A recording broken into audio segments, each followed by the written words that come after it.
सोनल बचपन से ही पढ़ाई लिखाई में कमज़ोर थी और ना ही दिखने में सुंदर थी। जब सोनल छोटी थी तो स्कूल के बच्चे उसे चिढ़ाते थे। गली मोहल्ले के लोग भी उसे देखकर मुंह फेर लेते थे। कोई भी उसका दोस्त नहीं बनना चाहता था। उसके पिता भी उसे मनहूस ही कहते थे। बस एक माँ ही थी जिसे उसकी सूरत से कोई फर्क नहीं पड़ता था। दोनों एक दूसरे से बहुत प्यार करते थे। भगवान के किए इतने सारे अन्यायों के बावजूद सोनल जीना सीख गई थी। वह खुश रहना सीख गई थी। इसके अलावा एक और बहुत बड़ी खूबी थी उसकी कि उसे खाना बनाने में बहुत मज़ा आता था। जो भी उसका बनाया खाना खाता वो उसकी तारीफ किए बिना नहीं रह पाता था। दुनिया के ठुकराए जाने के बाद उसने अपना सारा समय खाने की किताबें, रेडियो शोज और टीवी चैनल्स को समर्पित कर दिया था। इस एक गुण की वजह से सोनल अपने आसपास की औरतों में काफ़ी फेमस हो गई थी, क्योंकि जिसे भी खाना पकाना सीखना हो या कुछ नया पकवान सीखना हो तो वह सोनल के पास आती और सोनल भी खुशी खुशी उसे सब सिखाती थी। उसके पास आने वाली औरतें अच्छा खाना बनाना सीख जाती, लेकिन लाख कोशिश करने के बाद भी सोनल के हाथों का वह जादू नहीं सीख पाती थी। एक दिन एक लड़का सोनल को देखने आने वाला था। सोनल को इस बात की खबर होने पर वह दुखी और गुस्सा हो गई थी कि बिना उससे पूछे पता नहीं क्यों माँ बाप लड़कों को बुला लेते थे और उसका मजाक बना देते थे। माँ ने उसे समझाया था कि बेटा ऐसा ही होता है, कोई भी बेटी अपने माँ बाप के यहाँ हमेशा नहीं रहती, उसे एक दिन शादी करके जाना ही पड़ता है।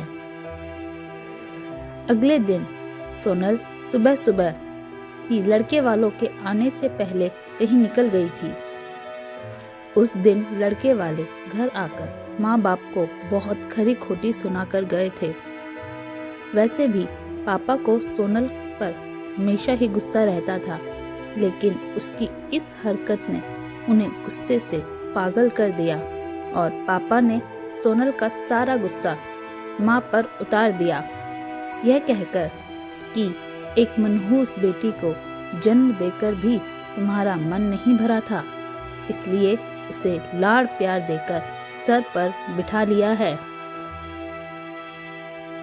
हमेशा अपनी बेटी के बारे में गलत बोलने वालों से नाराज रहने वाली माँ आज खुद सोनल से नाराज हो गई थी और अब तो बस उसके घर आने का इंतजार कर रही थी ताकि अपना गुस्सा उस पर निकाल सके।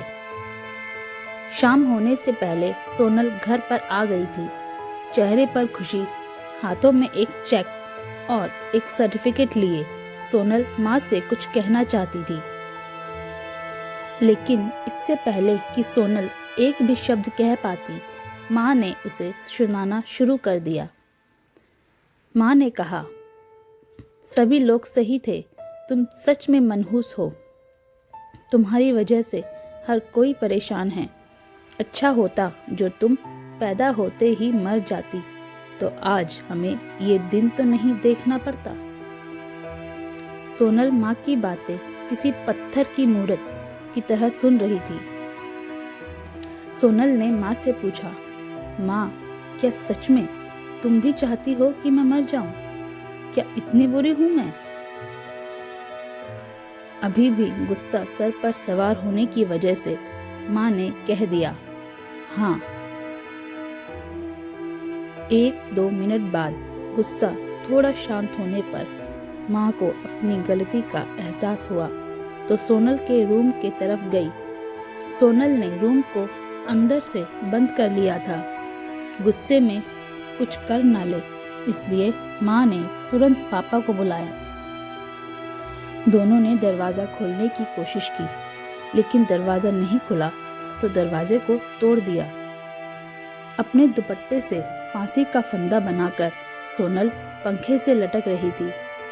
ज़्यादा वक्त नहीं हुआ था वह सिर्फ बेहोश हुई थी, पर पापा ने उसे तुरंत उतारकर बेड पर लेटा दिया। पापा ने तुरंत डॉक्टर को फ़ोन किया।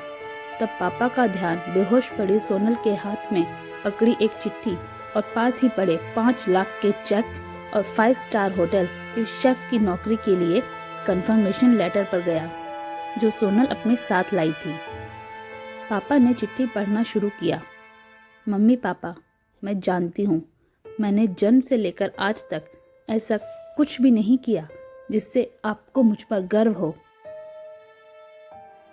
लेकिन मैं आपको बताना चाहती थी कि आज मैं खाना बनाने के नेशनल लेवल कंपटीशन को जीत चुकी हूँ और यह 5 लाख का चेक मुझे इनाम में मिला था। जजेस को मेरा खाना इतना पसंद आया था कि उन्होंने मुझे एक बड़े होटल में हेड शेफ की नौकरी दे दी थी। पूरी दुनिया मेरे खिलाफ होने पर भी मुझे कभी भी फर्क नहीं पड़ा था, क्योंकि मैं जानती थी बाहर से सख्त दिखने वाले मेरे बापूजी अंदर से तो मुझसे प्यार ही करते थे।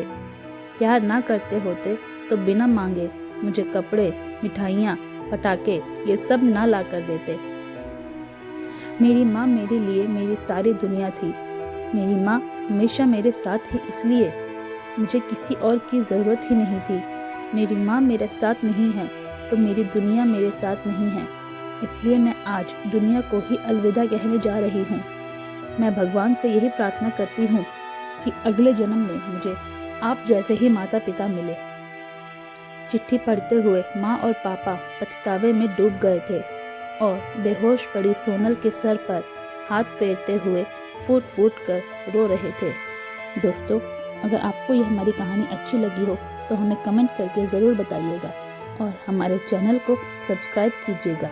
धन्यवाद।